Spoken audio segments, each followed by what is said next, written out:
हमारी यही प्रार्थना रहेगी कि जीवन भी एक अभिनय है। मान लो हम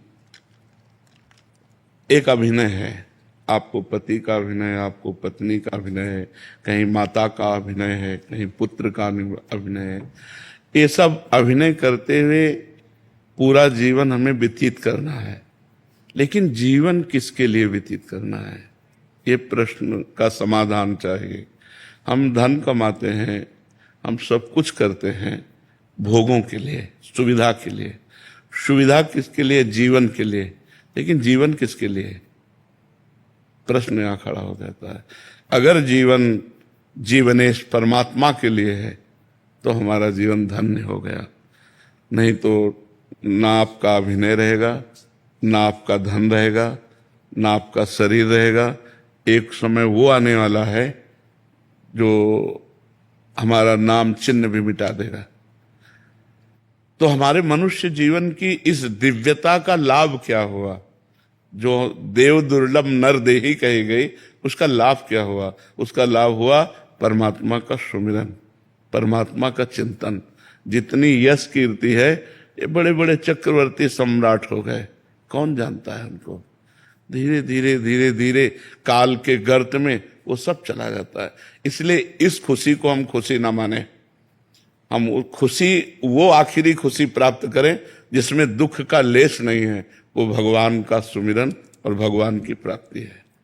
अगर परमात्मा चिंतन है तो मान में और अपमान में, लाभ और हानि में, सुख और दुख में, जन्म और मृत्यु में समान स्थिति प्राप्त होती है। इसलिए हमारी प्रार्थना है, भगवान ने आपको भेजा वृंदावन और यहाँ संत समागम में आए तो कुछ नियम ले लो नाम जप का। नाम जप करते हैं नियम पूर्वक। आप हमें बताइए कि हमको क्या करना चाहिए।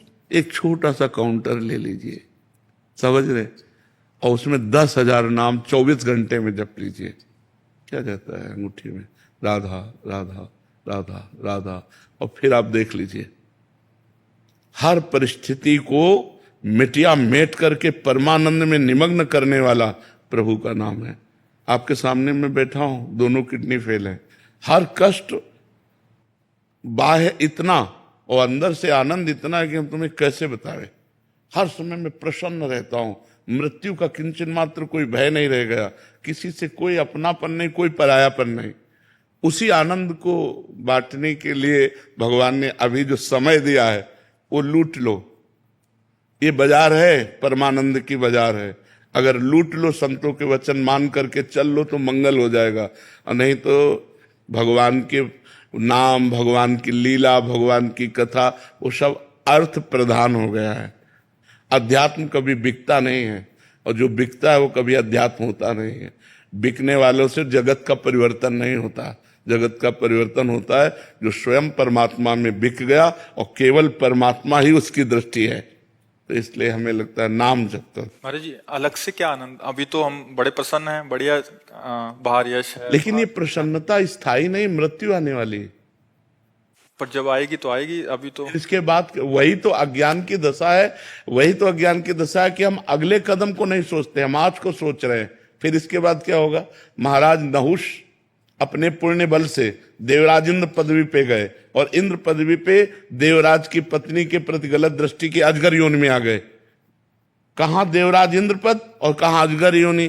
तो आज हम मनुष्य हैं, हमें पीड़ा है तो हम डॉक्टर को दिखा सकते हैं, और कल जब हम कीड़े मकोड़े पशु पक्षी बनेंगे तब हमारा क्या होगा? क्योंकि हम मरने वाले तो है ना, शरीर छूटने वाला है।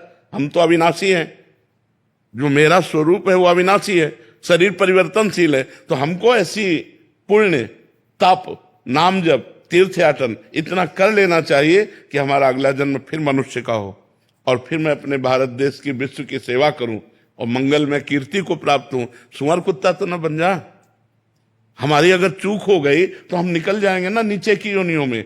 हम आज इतना उत्साहित ना हो आज के व्यवस्था में, क्योंकि कल की वो व्यवस्था आने वाली है जिसका हम निवारण नहीं कर सकते, और हम लोग उसी को सूचना देने के लिए बैठे। ये कोई किसी को कहेगा, हम तो कहते हैं एक बात सुन लो, मरोगे, तुम्हें याद है? तुम्हें ये याद है कि तुम मरोगे? उसके होश खराब हो जाते हैं कि बाबा से आशीर्वाद मांगने आते हैं। ये तो ये एक ऐसा शब्द है जो झकझोर के रख देगा आपको, और कब मरना है इसका कोई पता नहीं। अभी हम आपसे बोल रहे हैं, हो सकता है अगला सेकंड हम बोल ना पाए। माया का खेल ऐसा है, माया का खेल ऐसा है, इसलिए हम सावधान करते हैं। राधा राधा राधा राधा, कुछ नहीं लगता, बस अंदर से बोलना है राधा राधा राधा। और अगर मान सको तो कोई नशा ना करो। करते हो कोई नशा? बहुत सुंदर बात है। और एक मैं कहना चाहता हूँ प्रेमानंद जी का, मैं पिछले 2 साल से आपको फॉलो कर रहा हूँ और सोशल मीडिया पे तो चाहे, और जो मतलब मैं जब आ रहा था यहाँ पे सोचा था कि मैं क्या पूछूं, सब एक सवाल पूछते हैं, कुछ पूछना चाहिए, तो जो भी सवाल मेरे मन में आ रहा था अगले दिन उसका आंसर मिल रहा था आप ही के थ्रू इंस्टाग्राम पे। तो आज का यूथ और जनरेशन सब आपको फॉलो कर रहा है, और आपके जो आप ज्ञान देते हो इतने हेल्पफुल है आने वाली पीढ़ियों के लिए। तो मेरे पास कोई सवाल नहीं है, बस मैं इतना कहना चाहता हूँ कि मैं जानता हूँ पिछले 10-20 साल से किडनी फेल के साथ चल रहे हो। जी जी। मैं आज कहना चाहता हूँ कि कभी मैं आपके काम आ सकता हूँ, तो आज एक किडनी मेरी आपके नाम। नहीं नहीं नहीं नहीं, तुम स्वस्थ रहो, सुखी रहो, प्रसन्न रहो। मैं भगवान की कृपा से एकदम स्वस्थ हूँ, और जब तक उनका बुलावा नहीं आएगा तब तक ये किडनी हमको ले नहीं जाएगी, और जब बुलाया आ जाएगा तो जिसका आ जाता है फिर उसको जाना पड़ता है। पर आपका ये सद्भाव हम बहुत हृदय से स्वीकार करते हैं। आप स्वस्थ रहो, आप प्रसन्न रहो, सुखपूर्वक आनंद पूर्वक रहो, पर नाम जप करते रहना, ठीक है? लव प्रसाद।